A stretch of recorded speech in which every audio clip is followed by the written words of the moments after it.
Assalamualaikum warahmatullahi wabarakatuh. Kami dari kelompok 6 akan mempresentasikan tentang bab 7, yaitu audit working paper.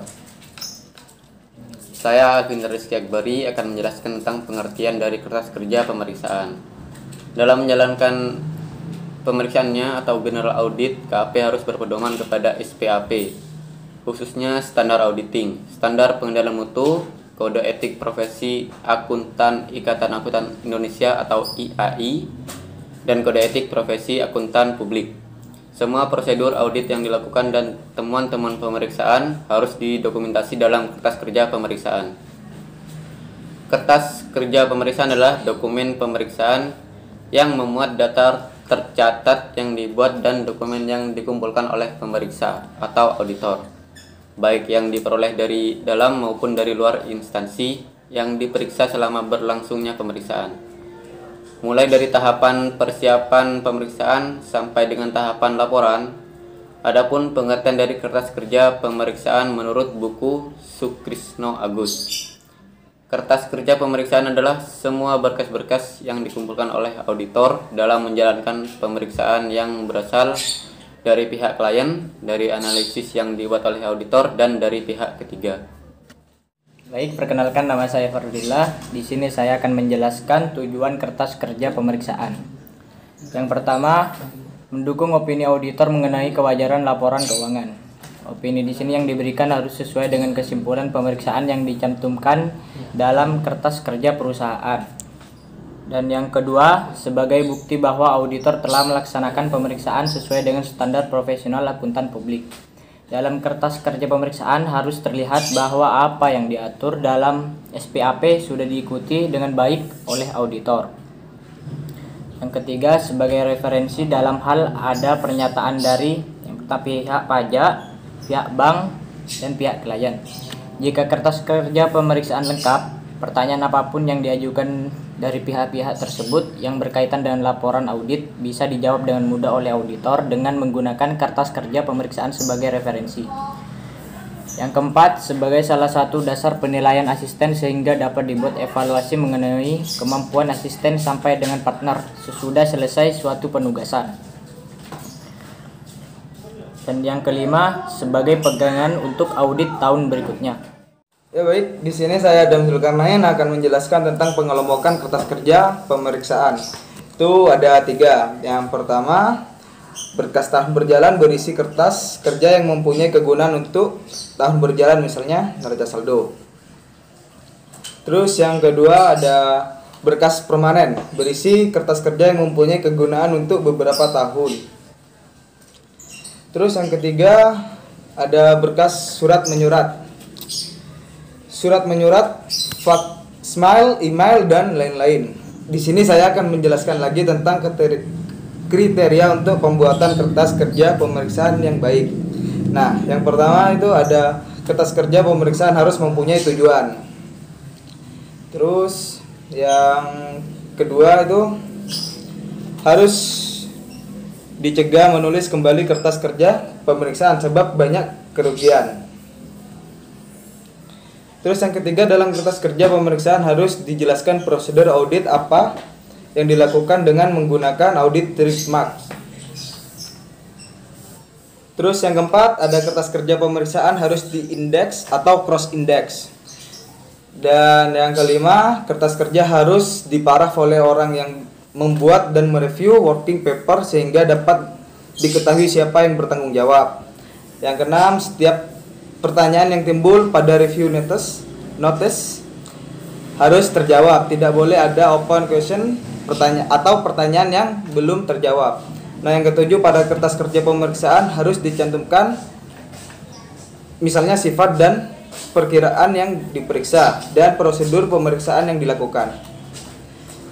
Yang ke-8 ada hal-hal tambahan. Yang pertama itu kertas kerja pemeriksaan harus rapi dan bersih. Dan yang kedua, kertas kerja pemeriksaan harus mudah dibaca atau jelas. Nah, yang terakhir, yang ke-9, di bagian muka file kertas kerja pemeriksaan harus dimasukkan daftar isi dan indeks kertas kerja pemeriksaan dan contoh paraf seluruh tim pemeriksaan yang terlibat dalam penugasan audit tersebut. Baik, terima kasih. Bismillahirrahmanirrahim. Assalamualaikum warahmatullahi wabarakatuh. Nama saya Ahmad Fatoni. Saya di sini akan menjelaskan pemilikan dan penyimpanan kertas kerja pemeriksaan. Yang pertama, kertas kerja pemeriksaan adalah milik akuntan publik. Hak auditor sebagai pemilik kertas kerja pemeriksaan itu terikat pada batasan-batasan, yang mana batasan-batasan tersebut yaitu akurat, terpercaya, yang dibuat untuk mencegah kebocoran-kebocoran yang tidak semestinya mengenai kerahasiaan terhadap klien. Yang kedua, meskipun kertas kerja akuntan publik dapat digunakan sebagai sumber referensi bagi kliennya, namun kertas kerja pemeriksaan tersebut tidak dianggap sebagai bagian dari pengganti dari catatan akuntansi klien tersebut. Yang ketiga, bila ada pihak lain yang ingin meminjam atau mereview kertas kerja pemeriksaan, bisa diberikan apabila ada persetujuan tertulis dari klien yang bersangkutan. Sebaiknya hanya bagian yang penting saja atau yang diperlukan saja yang dipinjamkan atau diperlihatkan. Yang keempat, akuntan publik harus mengambil langkah-langkah yang tepat untuk keamanan kertas kerja pemeriksaannya. Dan penyimpanan kertas kerja tersebut sesuai dengan peraturan pemerintah yang berlaku, yaitu minimal 5 tahun. Baik, terima kasih. Perkenalkan, nama saya Timotius Abranto Purnomo. Di sini saya akan menjelaskan tentang working balance sheet dan working profit and loss. Working balance sheet atau WBS adalah kertas kerja atas neraca saldo, sedangkan profit and loss atau WPL adalah kertas kerja atas laporan laba rugi. Keduanya ini berisi angka-angka per book atau bersumber dari trial balance client, audit adjustment, saldo per audit yang nantinya akan merupakan angka-angka di laporan posisi keuangan atau neraca, dan laba rugi yang sudah diaudit, serta saldo tahun lalu yang bersumber dari audit report atau kertas kerja pemeriksaan tahun lalu. Setiap angka yang tercantum di WBS dan WPL ini akan didukung oleh angka-angka dalam top schedule. Untuk itu antara WBS, WPL dengan top schedule harus dilakukan cross index. WBS biasanya terbagi atas WBS atau untuk pos-pos aset dan WBS untuk pos-pos pasifa, sedangkan WPL berisi pos-pos laba rugi. Kemudian saya akan menjelaskan top schedule dan supporting schedule. Top schedule ini adalah bagian dari kertas kerja yang mengenai angka-angka, sedangkan supporting schedule adalah bagian terbesar dari kertas kerja yang mencakup schedule terinci yang disiapkan oleh auditor untuk mendukung angka-angka keuangan tertentu dalam laporan. Angka-angka dalam top schedule akan didukung oleh angka-angka dalam supporting schedule. Untuk itu antara top schedule dan supporting schedule harus dilakukan cross index. Top schedule akan memperlihatkan saldo per book atau bersumber dari trial balance client, audit adjustment, saldo per audit atau serta saldo tahun lalu yang bersumber dari kertas kerja pemeriksaan tahun lalu. Dalam top schedule biasanya juga dicantumkan kesimpulan atas pos yang bersangkutan, sifat perkiraan, prosedur audit yang dilakukan beserta track mark, audit adjustment yang diusulkan auditor dan diterima klien, harus tercantum di supporting schedule.